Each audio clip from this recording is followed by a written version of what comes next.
Hi everyone, it's Marky. Today let's talk about the Garnier Nutrisse hair dye. This is the only hair dye I use. I have naturally blonde hair, really blonde hair, and this is my absolute favorite. It lasts the longest, it looks the best, it makes my hair feel so healthy and so soft. A lot of other dyes that I tried back in the past when I was younger always made my hair feel more damaged. This one hasn't had that issue at all. This has 5 different oils in it. It actually comes with this little dropper right here that you add into the developer and the color.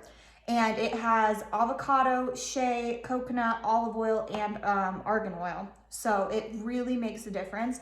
It also comes with conditioner that's silicone free. The conditioner makes my hair feel amazing. I literally try to just save as much as I can in the little bottles every time that I dye my hair to have it left over for a different time because I love it so much and it makes my hair feel so good.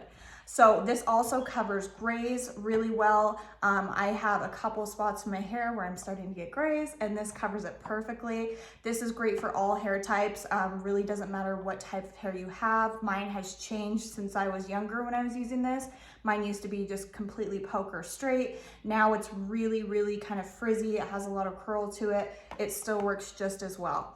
I only have to dye my hair about every 6 weeks, which is really nice because with blonde roots, they come through and they show really a lot. They're really noticeable. So the fact that this lasts so long and I don't have to dye as often is just amazing. So if you are looking for a great at-home hair dye, I would highly recommend you look into this one. So I hope this was helpful. Thank you.